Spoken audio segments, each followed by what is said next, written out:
Grabe yung pagmamahal nila sa kapwa nila at kahit hindi nila trabaho, nagbo-volunteer sila na walang bayad para lang samahan si Congressman na makatulong sa mga batang mundo. Salamat mga chairman. Pero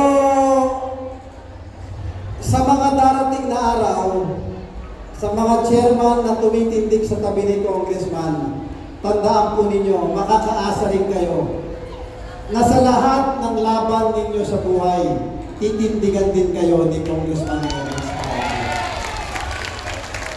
Sa mga PTS natin, Ernix Natix, mga kawani ng barangay, at syempre sa pamunuan ng Don Bosco, mga Ernix Natix, mga nagbibidyo, mga vloggers natin, at syempre po, higit sa lahat, sa inyong mga naririto ngayong umaga, mga batang puto. Palakpakan po natin ang ating mga sarili. At salamat sa ating Panginoon. Ngayon po, buhay tayo at magkakasama pa rin kahit mahirap ang buhay. Tama po ba? O, ngayong umaga, marami po dito sa ating mga kababayan ang nangangailangan ng tulong.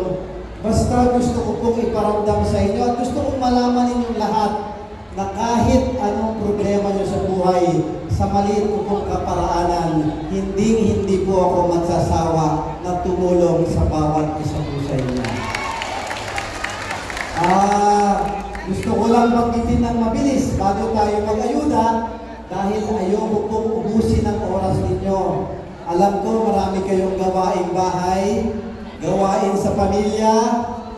Importante, matapos agad ang ating pagtulong dahil ayoko sa lahat yung aabalahin ko pa kayo para tulungan ko lamang kayo. O yung babanggitin ko lang po sa inyo na mabilis dahil ito mga programa na ginawa po natin para sa inyo. Doon sa mga nakakaalam na nakikisuyo po ako, ipaalam po ninyo sa mga kilala ninyo.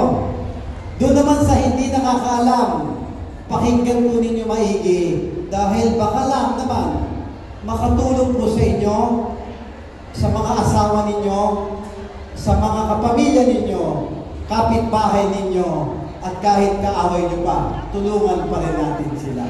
Tama po ba? Okay. Yung unang-una, meron po tayong operasyon na libreng katarak.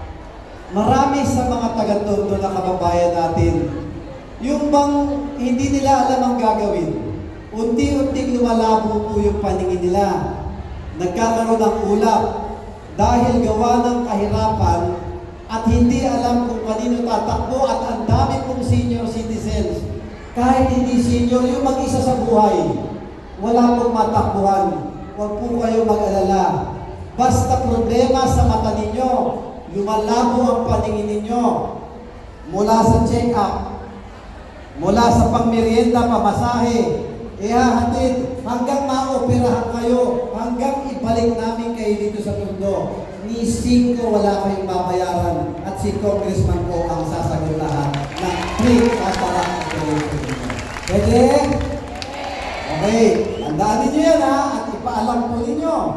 O pangalawa, wheelchair, tungkod, walker, hearing aid, oxygen, blood pressure, lahat yan medical devices. Tama po ba? May gastos ba yan? Mahal o mura? Lahat ng bagay may tosgas tayo.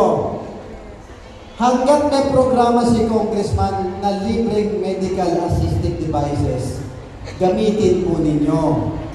Huwag po kayong bumili na ng sarili ninyo at huwag na po kayong mangutang. O yung iba sa barangay, meron silang gamit na pwede nyong hiramin. Pero hanggang meron pa po tayong pwedeng ibigay, mag-request na po kayo sa amin at i-deliver po namin sa pintuan mismo ng mga bahay ninyo. O dun sa nagtatanong, paano kayo makakapag-request? O dun sa mga chairman na naririto. Doon naman sa iba, na mga chairman na hindi naniniwala sa programa natin o ayaw sumama, May mga ibang ganon-ganon. Lapitan ninyo yung BTS ninyo o ibang kagawad ninyo at ang tanggapan po namin nasa Baltasar lamang. Magpalista kayo at ihahatid po namin sa pintuan ng mga bahay ninyo. Pwede? Sumunod, libreng laboratory at diagnostic program ni Kong Ernix. Yun po yung lab ni Kong na iniikot namin araw-araw sa bawat barangay. Kung hindi po ninyo barangay, pwede pa rin kayong pumunta. Mula check-up, pagkuha ng dugo, x-ray, ultrasound, ECG, libre, hanggang bibigyan lahat ng gamot, ibibigay po sa inyo ng programa ng lab ni Kong. Ginawa namin yung programa na to habang inaantay po natin yung bagong Tondo Health and Wellness Center. Nakita niyo yung gusali sa harapan ng Pretil? Pagkatapos yun at operational na, yun po ang libreng laboratory, libreng diagnostic, x-ray, ECG, CT scan, ultrasound, para sa lahat ng senior citizens at lahat ng tao. Basta taga-Tondo po kayo, libre kayo doon sa wellness center natin. Pwede? Okay ba yun, nanay? Okay. Doon naman, may pinatayo din tayo, mabanggit ko sa inyo. Alam niyo ba kung nasan yung simbahan ng Santo Niño de Tondo?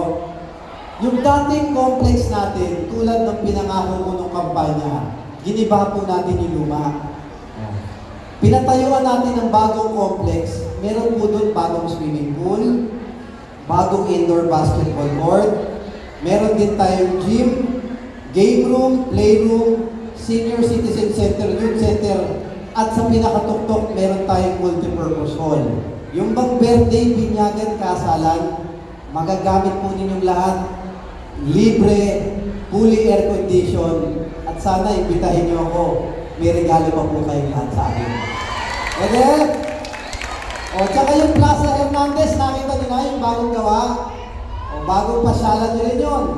At dito naman sa Bitas. O, nakita nyo ba yung pinatatayo natin sa Bitas? Dalawa yung pinatatayo natin gusali dyan.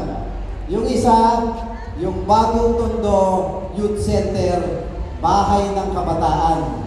Yung mga apo po ninyo, mga anak ninyo, tignan ninyo, naglalaro sa kalsada, nagpa-practice ng sayaw sa kalsada, at nagbabayad ng mahal na recording studio sa mga private. Yung mga artist, mga singer natin, tama po ba? Yung bahay ng kabataan o youth center natin, libreng dance studio, libreng recording studio, libreng bahay at tambayan ng kabataan natin, at hindi lang sa kabataan, banding na lugar ng nanay, tatay, bata at kasama mga lolo at lola. Bahay po ninyo yun kung saan makakabanding nyo ang mga kabataan natin dito mismo sa Tondo. Pwede? Kasi kaya kung ginawa yun, yung mga kabataan natin ayokong malululong sa masamang isyo. Sa totoo lang, ayokong sasama doon sa mga away-away ng mga gang. Ayokong sasama sa mga droga-droga. Yung kabataan ko, di ko sinubong lahat yan. Dahil alam ko, walang itutulot na kabutihan sa buhay ng bata. Tama po ba?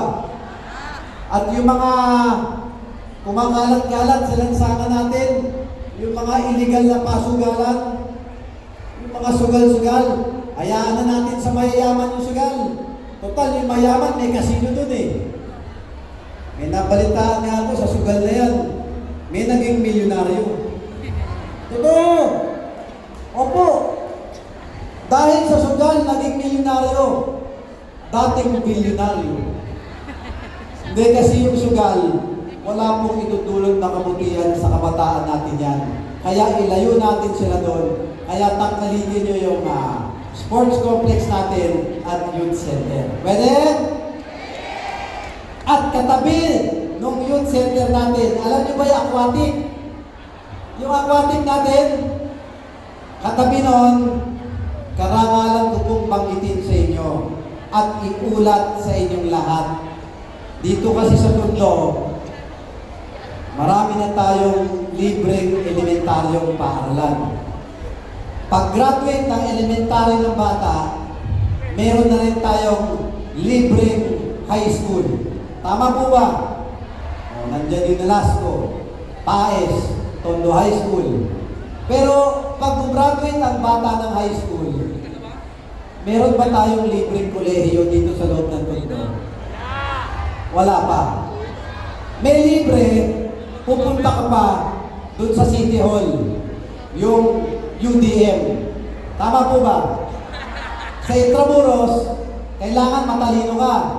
Meron yung PLM. Pero pangarap po ni Kong Ernix na ang mga taga-Tondo dapat may libreng kolehiyo dito rin sa loob ng Tondo. Okay ba yun? Kaya ikinararangal ko pong iulat sa bawat isa sa inyo. Marami pang hindi nakakaalam, pero ginagawa na po doon sa tabi ng aquatic sa Bitas, ang bagong Tondo, bagong Universidad ng Maynila, kauna-unahang libreng kolehiyo dito mismo po sa loob ng Tondo. Hindi na kayo lalabas. At basta batang Tondo ang apo nyo, ang anak ninyo, libre na po ang kolehiyo natin doon sa pinapatayo natin. Pwede? At ang importante pa, bukod dyan, meron tayong programa na Hospital Assistance Program. Yung mga na-hospital na walang pambayad. Alam niyo ba yung hospital ng Tondo Medical Center? Doon sa Mebalon. Pangalawa, alam niyo ba yung Jose Reyes? Pangatlo, alam niyo ba yung PGH sa TAF? Doon naman sa Quezon City, meron tayong Heart Center, Lung Center, at National Kidney Center. Sa mga bata, mga sanggol at apo ninyo, meron sa Quezon Avenue, Philippine Children's Medical Center. Mga nababalian ng buto, kailangan ng bakal, senior o kahit hindi senior, bakal sa binti, bakal sa braso, bakal sa balakang. Doon, ang ospital na yan sa may Balawe. Ano tawag doon? Galing natin. Orthopedic. Lahat po yan, National Government Hospital. Pag may kaanak, kaibigan po kayo, tandaan ninyo na ospital, na emergency sa mga ospital na yan, ako na mismo nakikisuyo sa inyo. Huwag po kayong gagastos ng sariling pera. At huwag po kayong mangungutang para ipangbayad lang sa ospital. Ilapit po ninyo sa akin. Pangako ko, tutulungan ko kayong bayaran ang hospital bill ninyong lahat sa mga hospital niyo. Pwede? Tungkulin ng isang congressman, solusyonan ang problema ng mga nasasakupan niya. Bilang tatay ng District 1, sagot ko po kayo. At responsibilidad ko, hindi lamang ang pang-araw-araw na pangangailangan ninyo, kundi ang importante, maduktungan natin ang buhay ng kapwa natin, bata at mundo. O kaya, ilalapit ninyo sa akin pag may hospital bill kayo. At meron po tayong hospital dito sa Memoriones, yung hospital na pangmayaman. Alam niyo ba yun? Ano tawag doon? Ay bakit Manny Johnston? Kayo talaga, tataba ng utak niyo. Manny Johnston, kasi pangmayaman. Kasi medyo mahal. Para sa may pera lang. Tama ba yun, nanay? Sino nagsabi nun? Nanay, para daw sa may pera lang, kasi pangmayaman, kasi private. O, di naman natin makakaila na dahil private, kahit papano, di kalidad naman ang serbisyo nila. Tama po ba? O. Pero kaming mga nasa pamahalaan, mga lingkod bayan, wala po kaming kapangyarihan makialam sa mga negosyo ng private. Pero nagpapasalamat po ako sa Mary Johnston. Dinulog nila yung pakiusap ko. Dahil nakita ko kayo, tayo, dito sa mundo, wala naman sa atin gusto magbayad ng mahal sa ospital. Tama po ba? Pero pag emergency, yung asawa ninyo, yung anak ninyo o apo ninyo, nag-aagaw buhay, iisipin mo ba kung mahal o mura yung ospital?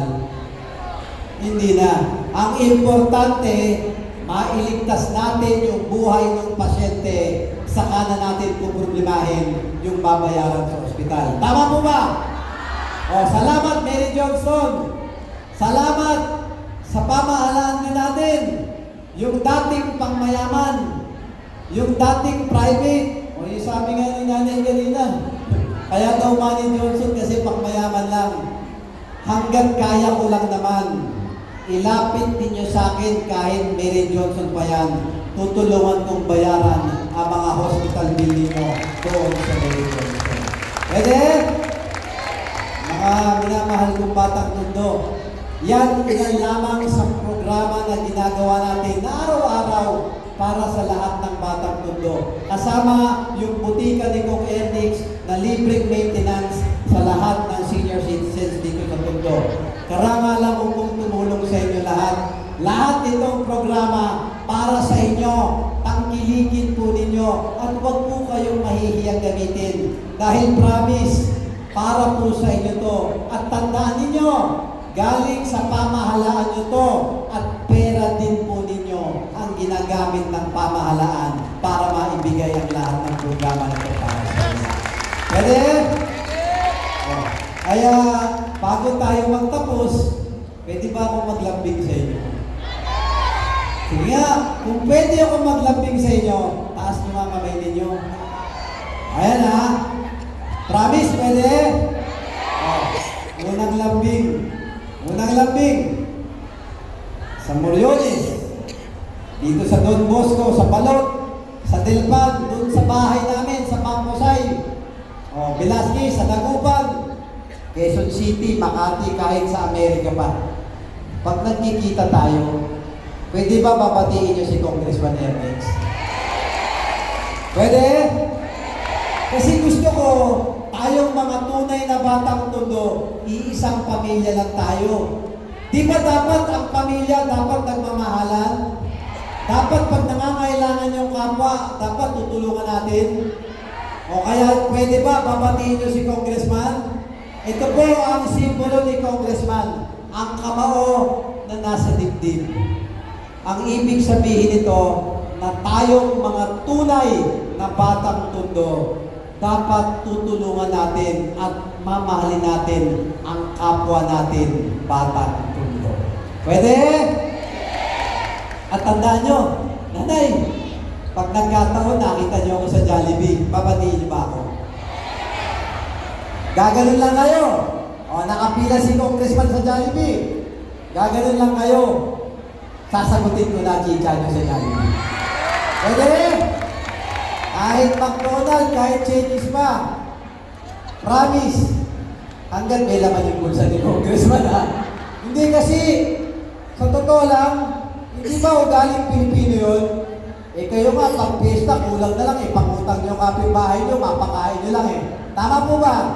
O pag may bisita kayo, uutang pa kayo ng soft drinks, hopya lang para mapakain bisita. Tama po ba?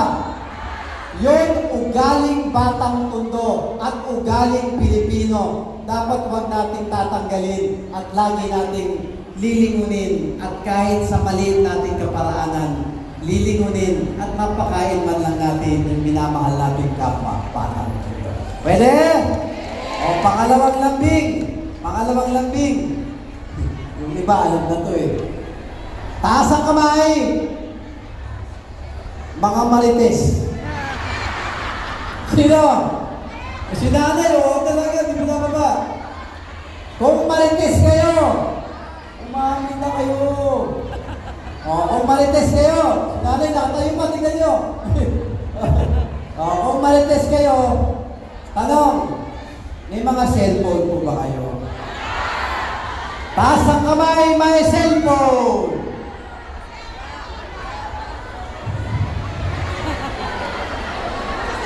tumingin. Taas nga kamay, walang cellphone. Yung walang cellphone. Nanay, halika dito. Kailang, nanay. Dito. Nanay, wala kang cellphone. Totoo. Promise. Nanay, nakita niyo to? Cellphone ko to, mamaya bumili ka sa tutuban niya. Hindi, biro lang nanay. Ito pa nanay, para po sa iyo. Kao ko muna rin nanay. Kung may cellphone kayo, taas ang kamay, may Facebook. May Facebook kayo. Kung may Facebook kayo, YouTube, Instagram, pwede ba i-type yung Ernix Tunation? Pwede? I-like, share, and follow niyo po yung page ni Congressman. Bakit? Kasi doon, makikita niyo lahat ng programa natin. Lahat ng libreng programa na walang pinipili, walang padri-padrino, basta batang tundo ka, tutulungan ka ni Congressman Ernix Tunation. O kaya ganito ha, pwede ba i-like, share, and follow niyo yung Facebook natin? Pwede? At ipaalam ninyo yung mga programa natin. Kasi gusto ko, maabot ko ang lahat ng taga-Tondo at hindi ko magagawa yon kung hindi nyo ko tutulungan. Maraming pong salamat sa inyo. Pwede? Okay. Pangatlo at huling lambing bago tayo mag-uwihan. Sa umaga, sa tanghali, sa gabi, o bago kayo matulog, nanay, tatay, mga batang Tondo, nakikisuyo po ako. Isang beses lang sa isang araw. Pwede ba? Isama ninyo ako sa mga panalangin ninyo. Pwede? Hindi, sa totoo lang, kailangan ko po ngayon ng panalangin ninyo. Hiling ko po kay Lord, bigyan ako ng malakas sa pangangatawan para matugunan ko magawa ko trabaho ko bilang congressman ninyo. Pangalawa, bigyan niya ako ng tamang pag-iisip at gabay na ang dapat tinutulungan ko yung tunay na nangangailangan at higit na nakakarami at hindi dapat ang pagtulong dahil sa butante lang. Dapat ang tinutulungan lahat ng batang Tondo na nangangailangan. Hindi pwede tutulong ka, titignan mo kung butante mo na. At tutulungan mo yung nangangailangan, kapwa mo, kapwa Pilipino, at kapwa natin, batang Tondo. Pwede? At pangatlo, naku, Diyos ko, tulungan niyo ako.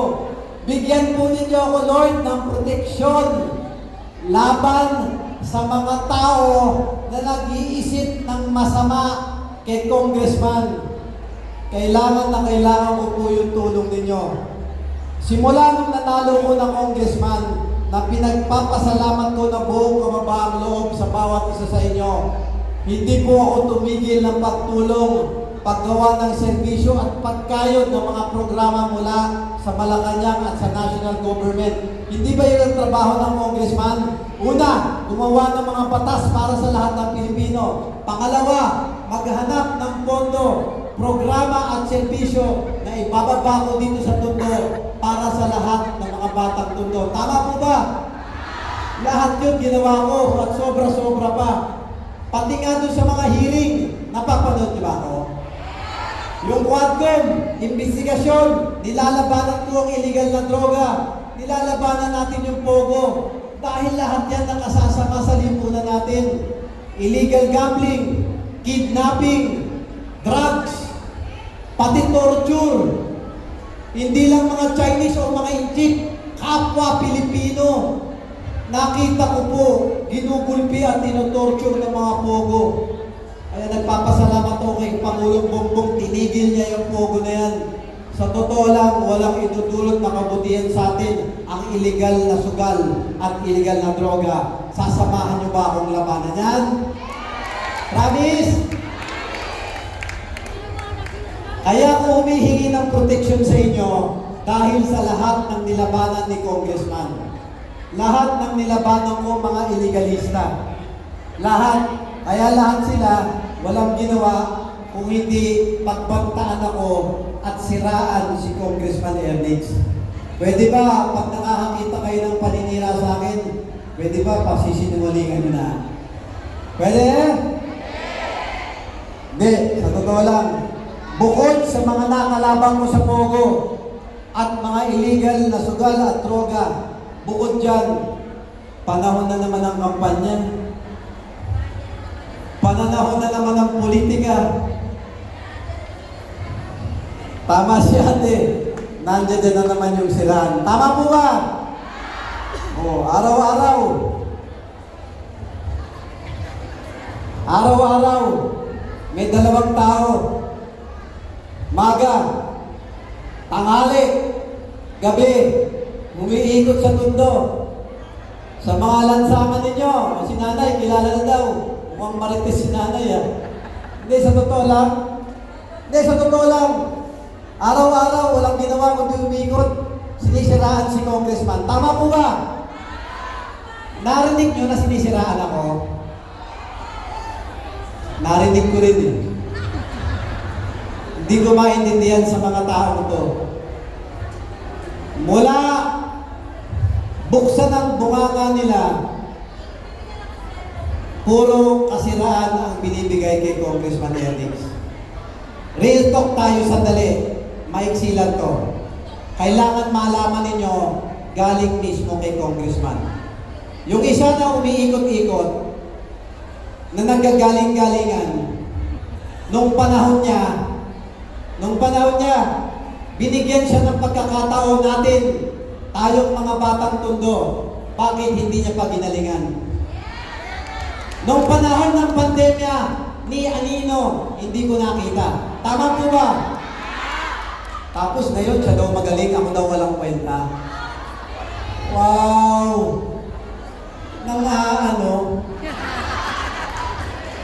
Hindi, sa totoo lang.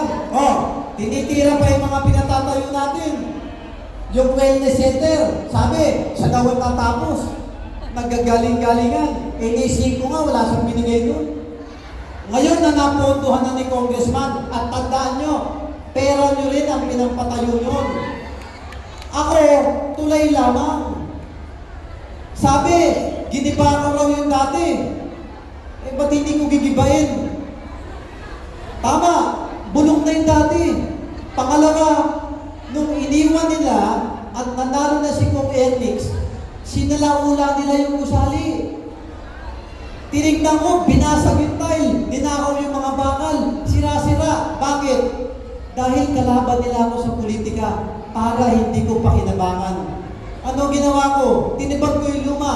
Pinatayo ko ng bago mas malaki at hindi ko gagamitin pang sarili. Katulad nila, ibibigay ko sa tao, libreng laboratory at libreng diagnostic para sa inyo lahat. O ngayon, sabi niya, sila daw ang tatapos, 40 bayad na lahat. Wow! Sabi, ang tagal-tagal daw gawin. Natural, ang laki ng gusali. Tama po ba? Palibasa sila, pinatayo nila, mga hawla ng ibon. Natural, matatapos agad. Yung gusaling pinatayo natin, hindi po galing sa pondo ng congressman. Yun, buong kababaang loob, binuulat ko sa inyo, abilidad ni congressman yun. Pinakiusap ko, pinakisuyo ko kay Pangulong Bongbong Marcos at Speaker Martin Romualdez. Unang taon, binigyan na tayo ng pondo. Salamat po, nakapagpatayo, phase 1. Pangalawang taon, dinagdagan ng pondo. Napatayo, tumirik, phase 2. At ngayon, phase 3 na matatapos na, sinisira nila at aangkinin pa raw nila porque magandang papakinabangan na. Wow! Hindi sa totoo lang, pasensya na po kayo. Naglalabas na ako ng saloobin. Sa totoo lang, ganyang kalupit ang politika. Huwag po ninyong hahayaan yung mga taong nang babaligtad na naghahasik ng kasinungalingan na mabalik pa natin dito sa mundo. Pwede? Yung isa naman, pasensya nyo na, tapos ano, yung isa naman, siya daw ang magaling, siya daw ang mayaman, lahat daw bibili niya dito sa mundo. Ikaw na mayaman. Wow! Ikaw na magaling. Sa totoo lang, ako unang aamin sa inyo, wala ako ng pera ng dalawa na yan. Yung isa, nagpayaman, bilyonaryo, politika. Yung isa naman, nagpayaman, bilyonaryo. Alam niyo na kung saan galing ang pera niya. Ayoko manira ng kapwa. Hindi, sa totoo lang. Ako, kami ng tatay ko, kung kilala niyo si Jonix, kami simpleng tao lang. Kami, hindi kami mga politiko. Kami lingkod bayan. Bawat laway, bawat pawis ko, pinaghihirapan ko. Wala akong uuning pera galing sa mali, galing sa masama. Ayoko yung blood money. Dahil ang pera pag galing sa masama, walang idudulot na kabutihan. May karma yan galing sa ating Panginoon. Hindi, sa totoo lang. Tapos binabaliktad ako. Masakit din, tao lang po ako. Pero tandaan po natin, pag binibigyan kayong pera ng mga tao yan, kukunin nyo ba? Yes. Kukunin nyo ba? Yes. Kunin nyo! Binibigyan sa inyo eh. Kunin nyo! Total, galing sa masama. Pakinambangan man lamang natin. Mabawasan man yung kasalanan nila sa Panginoon.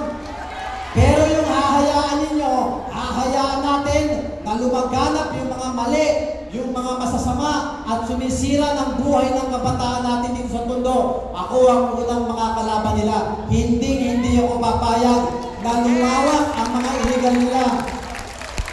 Nilabanan ko ang pogo, nilabanan ko ang droga at sugal, hindi lang dito sa mundo, kundi sa buong Pilipinas. At titindigan ko ang kababayan ko dito sa mundo. Dadaan sila sa akin bago nila pasukin ang illegal dito sa mundo. Pangako ko yan sa inyo lahat. Pasensya na kayo. Pasensya na kayo. Kaya lang ako naglabas ng loobin ko sa loobin ko. Araw-araw, gabi-gabi, niyuyurangan nila puri ko, pati ng pamilya Dionisio. Basta po, sa inyo mga minamahal kong batang mundo, ako po si Ernix Dionisio.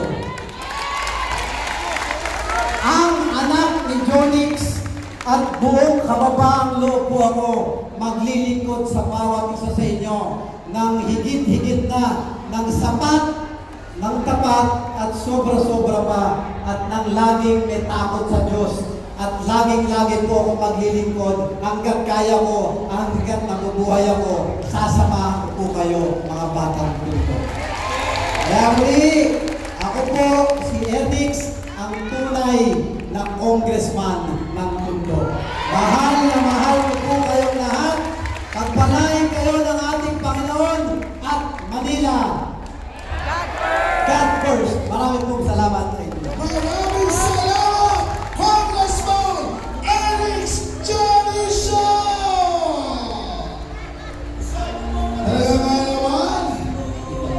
Mahal naman tayo ng ating puting Congressman Ernix Dionisio. Hindi na pumamalaan, mapasaban, lagi po natin tatanda. Ernix Dionisio.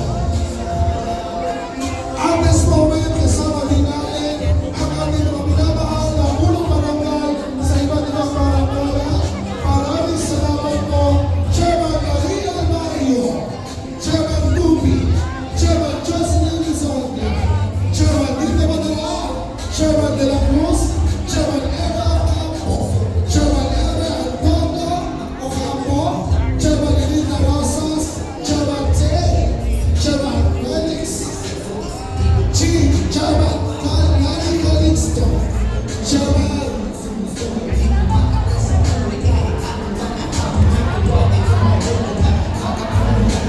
of AFO, Adam Garcia, Chairman Iggy Cruz, na hindi kasama po ang ating mga SK Chairman. Malaman po natin ang ating mga pulong barangay. Okay.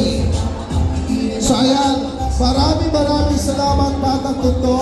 At ngayon, ganun na natin sisimulan ang pamahagi ng tulong-andog na nag-iisang the working Congressman Ernix Dionisio. God bless! Okay, so, Batang Mundo, picture tayo together with Congressman Ernix Dionisio. Okay, naabot tayo nagayang kamaka sa dibdib para sa bagong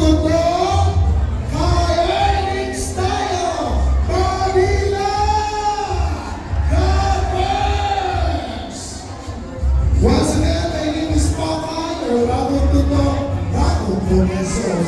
Magandang umaga po sa inyo.